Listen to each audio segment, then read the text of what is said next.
Welcome back to city news. పట్టణ ఐతానగర్లోని క్రీస్తు కృపాలయం century Lutheran church నందు 18వ తేదీ శుక్రవారం గుడ్ ఫ్రైడే వేడుకలు నిర్వహిస్తున్నట్లు చర్చి ప్రతినిధులు తెలిపారు. ఇందులో భాగంగా ఐతానగర్లోని చర్చి వద్ద నుండి అంబేద్కర్ చౌక్ వరకు సిలువ మోస్తూ భారీ ర్యాలీ నిర్వహించడం జరుగుతుందని, అనంతరం బహిరంగ సభ ఉంటుందని సంఘస్థులు, సంఘ కాపర్లు పెద్ద సంఖ్యలో పాల్గొని కార్యక్రమాన్ని జయప్రదం చేయాలని వారు కోరారు. సమావేశంలో డాక్టర్ బాబు వేముల, నెల్లటూరి సునీల్, బొనిగల ప్రదీప్, ప్రకాష్ బాబు, పోకూరి సువర్ణకుమారి, బల్లా ఎలిజబెత్ రాణి, బిల్లి దాసు, క్రాంతి, రాజేష్, కూరగంటి రూపేష్ బాబు, వీరంకి రామకృష్ణ తదితరులు పాల్గొన్నారు. సంఘమంతా ప్రతి రాత్రి 7 గంటల నుంచి 8 గంటల వరకు సమకూడి దాదాపు 1000 మంది దాకా దేవుని నామాన్ని స్తుతించి ఉపవాసాలుండి ఆరాధించడానికి దేవుడు కృప చూపించారు. గత ఆదివారం మఠలాదివారం యేసుక్రీస్తు ప్రభువారు జీవోత్సాహముతో యెరూషలేములో ప్రవేశించిన దినాన్ని జ్ఞాపకం చేసుకుంటూ దేవాలయము హయ్యర్పేట దేవాలయం నుంచి అంబేద్కర్ స్టాచ్యూ వరకు మంచి ర్యాలీ నిర్వహించి చక్కని కార్యక్రమాలు నిర్వహించడానికి దేవుడు కృప చూపించారు. రేపటి దినం మహాశుక్రవారం, ప్రభువారిని సిలువ వేసినటువంటి దినం. ఆ మహాదినాన్ని పురస్కరించుకొని దేవాలయంలో ఉదయం 11 గంటల నుంచి మధ్యాహ్నం 3 గంటల వరకు ఆరాధనలు జరుగుతాయి. ప్రభువారు పలికిన 7 మాటల మీద ధ్యానాలు జరుగుతాయి. 7 అభిషిక్త గురువుల చేత ధ్యానాలు జరిపించబడుతూ ఉన్నాయి. అందును బట్టి కూడా దేవునికి స్తుతులు చెల్లించుకుంటూ ఉన్నాం. ప్రత్యేకంగా రేపు సాయంత్రం 4:30 గంటలకు క్రీస్తు కృపాలయం సెంటినరీ లూథరన్ దేవాలయం దగ్గర నుంచి అంబేద్కర్ స్టాచ్యూ వరకు ఒక చక్కని ర్యాలీని నిర్వర్తిస్తూ ఉన్నాం.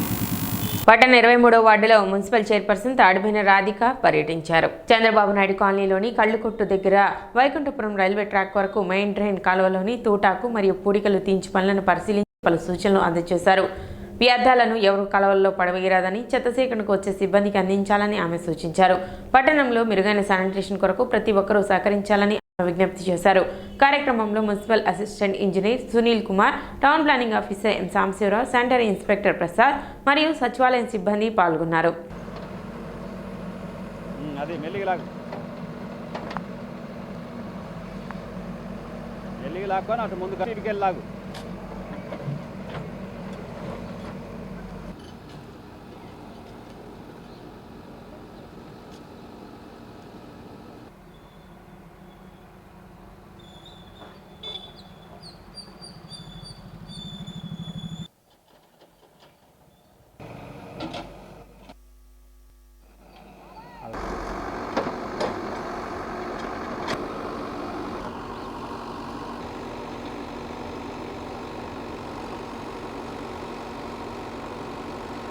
శానిటేషన్లో భాగంగా ఈ పంటకాలు తీయటానికి 23వ వార్డులో రావటం జరిగింది.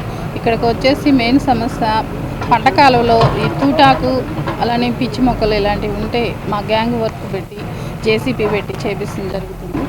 అలానే ఈ ప్రజలకు కూడా ఇలాంటి వ్యర్థాలు ఎక్కువ తీస్తుంటే బాటిల్స్, కవర్స్ ఇలాంటి మూటలు కట్టి వేసినట్టుగా ఈ పాత వస్తువులన్నీ కొట్టుకొస్తానా అవి అడ్డం పడి అక్కడ ఆగిపోతుంది జరిగింది.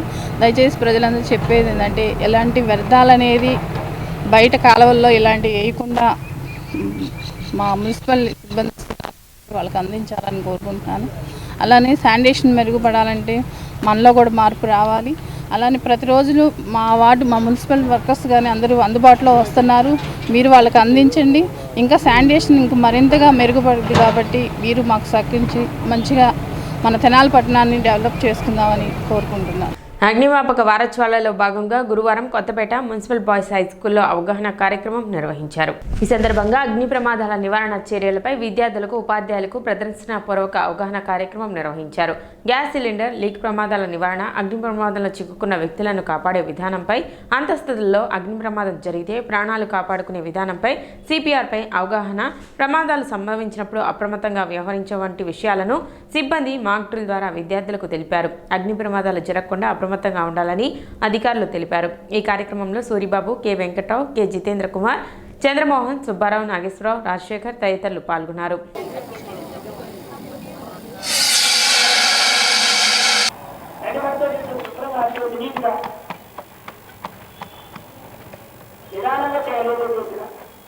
గాలి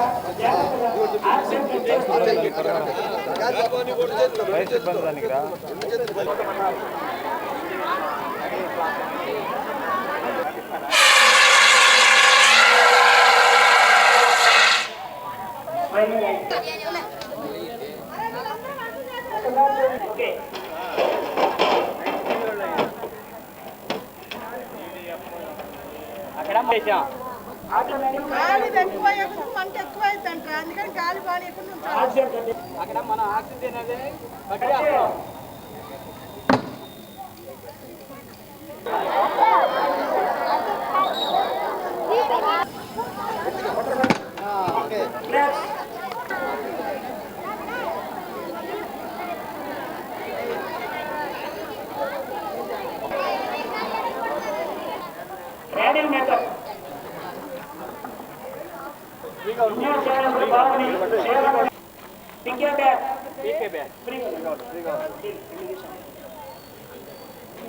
ఎంత దూరమైనా పట్టుకెళ్ళిపోవచ్చు.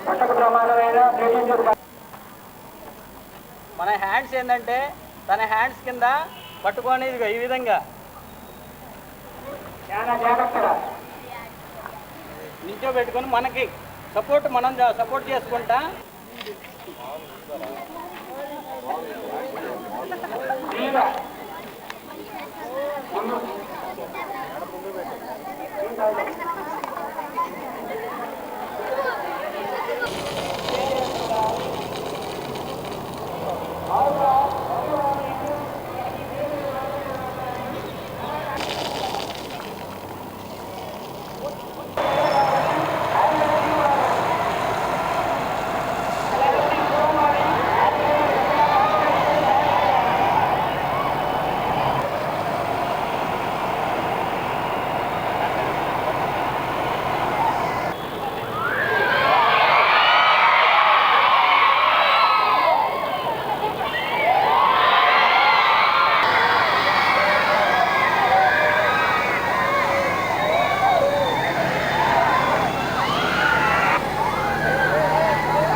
ఇండియా లెవెల్ ఏప్రిల్ 14, 1944 బాంబేలోని డక్ యార్డ్లో షిప్ యార్డ్లో అగ్ని ప్రమాదం జరిగినందున అక్కడ మా సిబ్బంది 66 మంది చనిపోయారు, 365 మంది క్షతగాతులై వేలాది మంది ఇంజరీస్ అయ్యారు.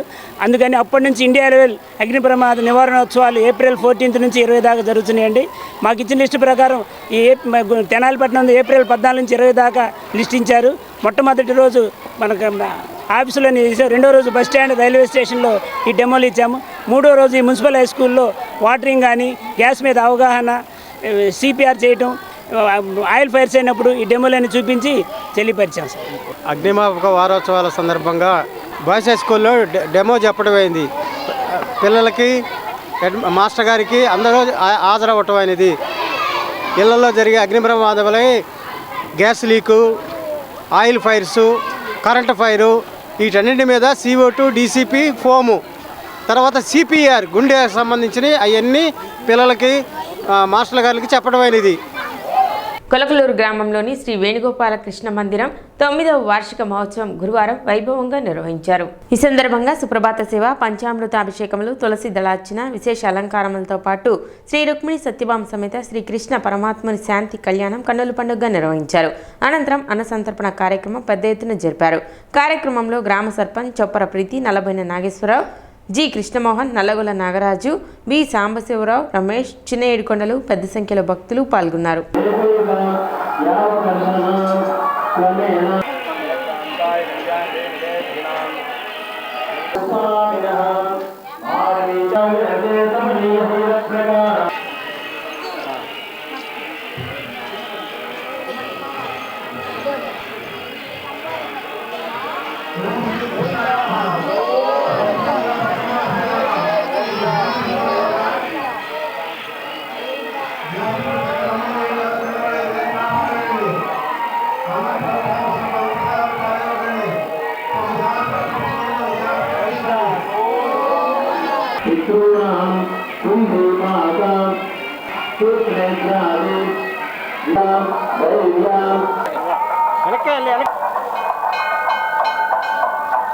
9వ వార్షికోత్సవం సందర్భంగా కృష్ణ మందిరంలో వేణుగోపాల కృష్ణ మందిరానికి పూజలు, హోమము మరియు కళ్యాణము కార్యక్రమం జరుగుతూ ఉంటుందండి. ప్రతి సంవత్సరం ఇది 9వ సంవత్సరం వేడుకలో. ఈ వేడుకలకి అందరూ గ్రామంలోనే ప్రజలందరూ సహకరిస్తూ ఉంటారు. అలాగే ప్రతి సంవత్సరం కూడా అన్నదాన కొన్ని 2000 మందికి అన్నదాన సమర్పణ కార్యక్రమం నిర్వహిస్తూ ఉంటాం. ఈ 9 సంవత్సరాల నుంచి కూడా దేదీప్యమానంగా అభివృద్ధి చెందుతూ ఈ దేవాలయాన్ని అందరి సహకారంతో నడుపుతూ ఉన్నాం. 9వ వార్షికోత్సవానికి శ్రీకృష్ణ మందిరానికి ఇచ్చేసిన భక్తులందరికీ కూడా ధన్యవాదాలు తెలియజేసుకుంటున్నాం. గత 9 సంవత్సరాల నుంచి ఈ కార్యక్రమాన్ని నిర్విరామంగా కృషి చేస్తున్న కమిటీ వారికి, ప్రత్యేకించి నెల్లిబోయిన నాగేశ్వరరావు గారికి శుభాకాంక్షలు తెలియజేస్తూ ఇలాగే ఈ కార్యక్రమం కొన్ని సంవత్సరాలు కొనసాగాలని కోరుకుంటూ సెలవు తీసుకుంటున్నాం. భూస్వామ్య వ్యవస్థ విముక్తి పీడితుల హక్కుల సాధన ఇతివృత్తంగా మలచి రాసిన ముట్టడి నాటకం పుస్తకం అందరూ చదవాల్సిన గ్రంథమని వక్తలు పేర్కొన్నారు. తెలుగు నాటక రంగస్థల దినోత్సవం సందర్భంగా స్థానిక విజికే భవనంలో నిర్వహించిన కందుకూరి వీరేశలింగం అవార్డు గ్రహీత రచయిత పి ప్రకాష్ రచించిన ముట్టడి నాటకం పుస్తక ఆవిష్కరణలో వారు పాల్గొన్నారు. న్యాయవాది గోపాలం శివనాగేశ్వరరావు, ముఖ్య అతిథి ఎం ఫణిరామ్ దేవ్, గరికపాటి సుబ్బారావు, జుగాశ్వలి, ఉమా, దేవిశెట్టి కృష్ణారావు, కనపత్తి బాబురావు, దర్శకుడు నటుడు సీతారామయ్య, దిలీప్ రాజా, పి ప్రకాష్లు పుస్తకాన్ని ఆవిష్కరించారు.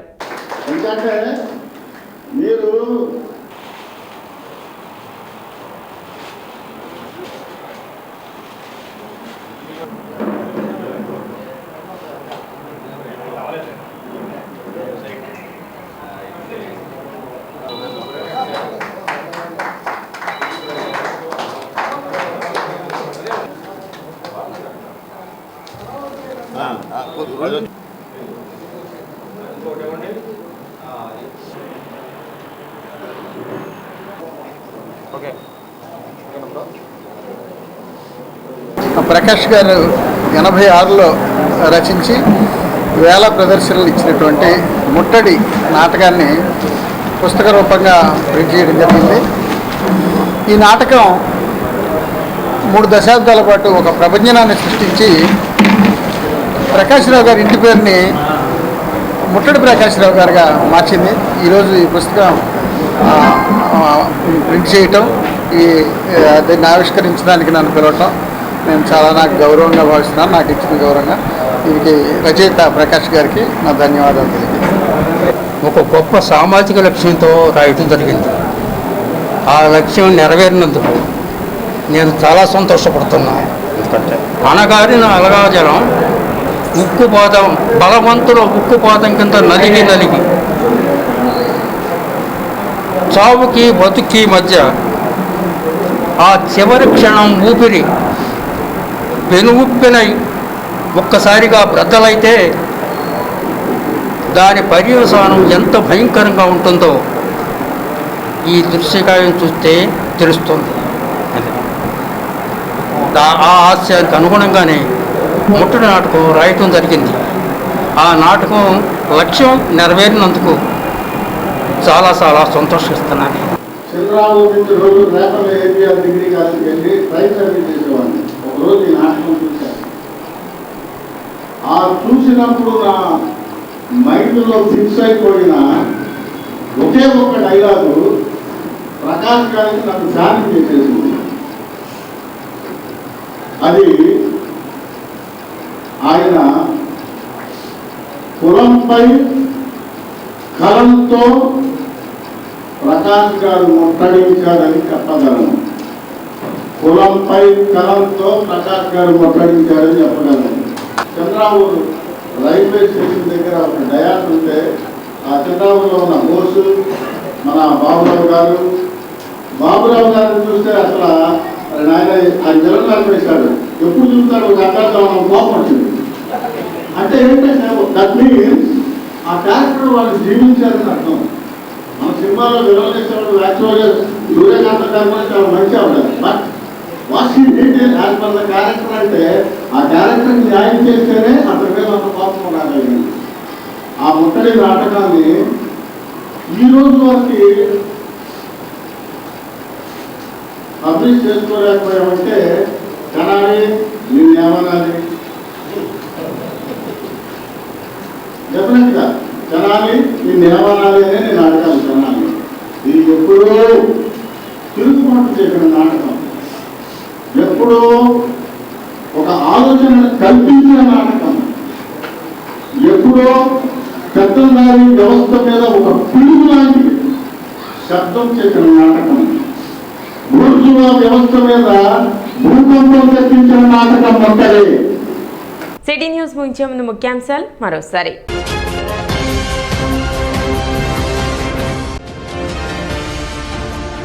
సమస్యల పరిష్కారం కోరుతూ ఏపీ మున్సిపల్ ఎంప్లాయీస్ మరియు వర్కర్స్ యూనియన్ ఆధ్వర్యంలో ధర్నా.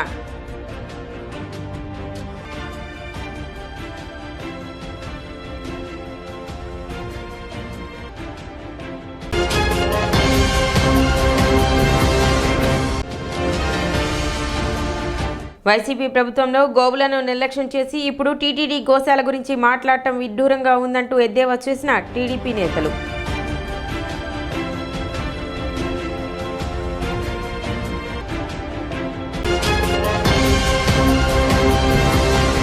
సిటీ న్యూస్ ఇంతటితో సమాప్తం. నమస్కారం.